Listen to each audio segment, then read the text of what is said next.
Hello everyone, it's Yin Yang Total War here, and today I want to discuss what I think of Creative Assembly's decisions these past few weeks, how I believe they could have done things differently, and maybe what they could be doing in the future. This is not going to be a video where I bash CA staff or dwell on things that aren't changing. I want to instead use my tiny platform and knowledge from my extensive time being a public-facing representative in my own career to discuss how I think we all move forward with something that I know as a community and I believe the team at CA love, which is this game series. So, to tell you a little bit about my background, I was for nearly a decade a military police officer. I was also a GameStop manager and a claims investigator in the hotel industry. Suffice to say, I have spent a lot of time explaining to people that while I understand their position, I still have to stand firm on policy. This is why I empathize with CA staff, who I believe, from my limited experience as a modder, have a very demanding and stressful job, especially since they have deadlines to meet. I spent days on end looking for the mod that broke my Archaon Let's Play, and that's only searching through 100 plus variables. They have to diagnose an entire game, which can be a nightmare. Seriously, do yourselves a favor and use RPFM, if only once, just to see how much is going on under the hood of this game. I promise you, it's a ton. This, however, is not me making excuses for the way that the game is maintained, because members of the modding community, they make these fixes fairly quickly. But that's something that we're going to touch on in a little bit. So, what all this is to say, right, is that when being critical, and most of the community is not the issue, but we should consider whether our energy is focused on being wronged or being constructive. Personally, I opt for the latter, and that's what we're going to talk about today. So, let's get into it. The first thing that needs to be addressed is the price. $25 here in America, or whatever the outrageous cost is where you're from, is hard to justify for anything less than what they brought in with the Chaos Dwarfs, right? There are key differences between this DLC and that DLC. Chaos Dwarfs, for example, brought us a whole new race with many monsters, warriors, war machines, units, cool mechanics, and impressive characters. Shadows of Change in most of those categories brings much less. And while in campaign mechanics, one could argue that it brings more, what it doesn't do, at least to my current knowledge, is majorly update the parent races in ways that are meaningful.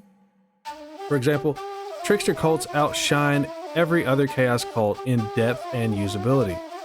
The the Jade Dragon has trade focus, but there's no update to caravan mechanics.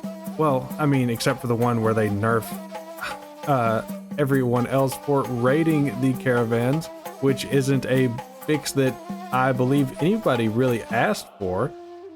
Kislev has apparently lost its unique province system, which, in my opinion, was not the problem with Kislev. These fixes, for the new factions, they're not really helping the main races, at least to my knowledge. There is a couple things that are changing, like the yin and yang balance, which is definitely cool. The changer of ways mechanics are a little bit better, but not much. And we haven't really talked about Kislev, but that's okay. I'm sure it'll be minor like the rest of it and not actually fix the core issues with the race. I will say though that it's very cool that they are making the unique campaigns fit into Immortal Empires as well as the Realm of Chaos, because the story is usually pretty good, and Realms of Chaos is just not that good. So maybe CA should stop wasting time on that campaign as well?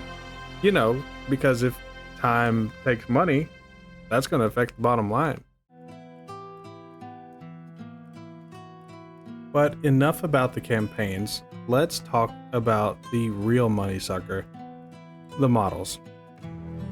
So if you don't know how these things work, and I don't have a detailed experience with it, but new skeletons require the most work, right? They have their own rigging, they have their own skins, right? This isn't just like, hey, this is a human, we're gonna slap a different face on it and let them use a different weapon, right? These things take a ton of work, a ton of money, and a ton of time. And while used to in Lord packs, we might get one or two of these big set piece monsters. Here we're getting 5 or 6, right? That's taking away from our ability to get more lords, more heroes, more standard units. And for some of the stuff, it's like, for what? Like, we could have gotten a handful of Ungle units, right? That in place of, we got the thing in the woods. Why did we get the thing in the woods? I'm not entirely sure. I don't remember anybody asking for it. And when they appeared in the trailer, everyone said, "What is that thing?" Creative Assembly had to tell us what it was so that we could be excited for it. I mean, even Lore Master Sotek didn't know what that thing was. So, you know, instead of getting a bunch of Ungle units, which everyone was expecting and would have been thematic with Mother Estancia, and possibly even a Kislevite hero, we got Thing in the Woods, which is cool looking, but is it really a replacement for 6-7 units? I don't know. Same thing with the Cockatrice, right? It's very cool, but it's also undivided. They could have put it in any of the Chaos DLC, and you guys know that I like the Cockatrice. I think that it's very cool, right? If you watched my trailer reaction, you heard me say, "What is that big bird?" Because I didn't know what it was. But now that I do know exactly what it is, I think, well, it kind of took the slot of a Siege hero or maybe an Onyx Crow Assassin hero for Cathay. After reading that novel, I couldn't help but think, man, these Onyx Crowmen are going to be so cool. And they're cool looking. They don't seem like they really do very much in the game, though. But I'm not going to dwell on that for too long, because at the end of the day, I'm not privy to why certain decisions were made. But it would have made for a more well-rounded set of content, don't you think? But enough about costs. Let's talk about the communication, because this is really the hard-hitting point. The statement, first off, should have preempted the announcement, not been a reaction to it. I know that CA's PR team had to have seen the backlash coming, and they should have had damage control already rolled out. Next, prepping your content creators is,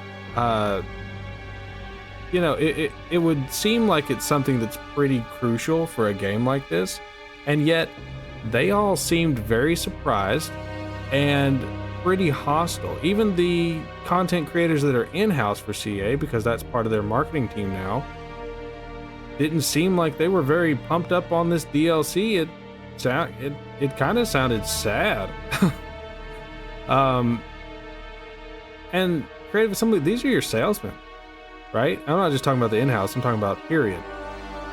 Content creators are the salesmen of Warhammer and Total War in general. Not prepping them with tons of facts about why the game price is going up while also convincing them that the content is worth it, that isolates those creators from the community that they work within. And for the ones that don't work for Creative Assembly, that's a lot of their lifeblood, right? You want to turn them against their own supporters? That's how you end up turning your partners against you. Next, we have to talk about the statement itself, because whoever published the statement, and I don't mean who wrote it, but whoever published the statement, reviewed it and said, yeah, this is good, they need to have the authority, and I'm hoping that they do, and they just failed to do so, but they definitely need to have the authority to walk into whoever's office, whoever wrote that nightmare of I guess it was the guy who said it was him, but they need to be able to walk into that office and say, hey, this is awful. I need you to redo this. And that person have to listen to it. Because what came out seemed disingenuous, combative, threatening, and way too blunt, and I can't believe I'm having to say this, too much blunt honesty is bad, right? Obviously, you shouldn't have to tell this to people who are, went to college and took a communications class, because they all did. But honestly, like, just saying that costs are going up, right? So prices are going up. Well, okay, thanks for being upfront, but that's when you pivot to how much is on offer. Not, hey, by the way, you don't have to buy it, but if you don't, the game might just go away. We're all aware of how that works. Many of us watched our tabletop hobby die for allegedly that very reason. Same goes for Three Kingdoms. That's like playing with firecrackers at a party full of combat veterans. Results may vary, but it's usually not going to be in your favor. I can harp on all day on how they wrote that. However, let's instead focus on the changes that they could make to start getting people back on their side and believing that this DLC is worth the price. Now, I know that some of you are going to beat me up in the comments, but from a marketing perspective, they need to treat this like we're investing in better support. Obviously, we're not getting it. And I know some of you are going to be like, Yin Yang, we deserve the support anyway. We already paid for the game. They should be supporting their game. Hey, I agree with you. But from a marketing perspective, they can say, hey, we haven't been able to afford to really support this game. Hashtag small indie developer. And your investment in this game, right? Your purchasing of this DLC helps us do just that. Minor patches being addressed, right? You can have those on a weekly, bi-weekly, even monthly basis, where it's like the low impact stuff that's not going to break save games can just get tackled as you figure out what it is, instead of waiting for giant patches that are going to mess other things up. Working with modders who fix these who fix these bugs in days, if not weeks. Maybe, and I know that they've done it before, but maybe reach out to these modders and say, hey guys, can we have your fix? That way you don't have to maintain it, and it's just baked into the game. Maybe even pay these modders, right, for the time that they put into it. Hey, this saved us 20 hours of searching this bug out, so here's 20 hours worth of what we would have paid somebody to do it. I work with contractors all the time, so doesn't seem like it's something that would be that difficult. Something else that they could be doing is adding more content between these DLCs, right? If we're gonna pay more for DLCs, fine, let's get more content. If you can't produce it all in big batches anymore, start spreading it out over the course of the DLCs, or the gaps between the DLCs. And I'm not saying, hey, you can give us a unit every month or whatever, but I'm saying maybe pop some more legendary heroes out. Or add some extra units, like when they did the Bone Giant or the Black Orc Big Boss. That doesn't seem like it's that wild of a concept. And I think it would earn a lot of goodwill with the community. And not really a content thing, but maybe have someone speak to the guys over at Steam about the wild currency exchange rates for some regions, at least when it comes to your game. At the end of the day, Creative Assembly needs to stop making decisions and then hoping the rage dies down in the 4 to 6 months before they actively communicate again. I don't know if they're aware of this, but they make a highly addictive game, and by keeping their community actively engaged with content, it's much easier to excuse things like high prices. They have to stop assuming that the player base is just going to continue to support them with less and less benefits in return. But hey, that's just my random guy opinion. At the end of the day, the price isn't going to change. You can walk back policy, but once profits are involved, you aren't clawing that back. That's the unfortunate reality of being in a corporate environment.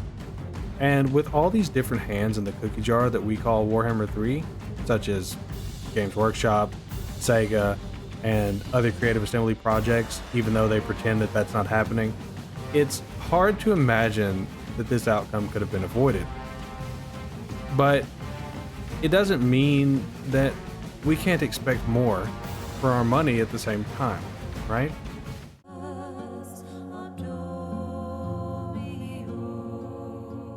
So what do you think? Would you have preferred doing things the way I've cooked up here? Or do you have your own ideas about what would make the new price more acceptable? Do you think that this is a line in the sand and you'd rather watch the whole thing burn? Let me know in the comments. Until then, as always, to all my friends, wherever you are, good morning, good evening, and good night. I'll see you. Thanks again to everyone for watching. I really couldn't do this without the support of my family, friends, and everyone who is helping me take my dream of becoming a content creator to the next level. I believe this channel will only get better as time goes on, so if you want to aid me in this journey, all I ask is you do what the kids say. Comment, like, and subscribe! Thanks guys, and we'll see you in the next one.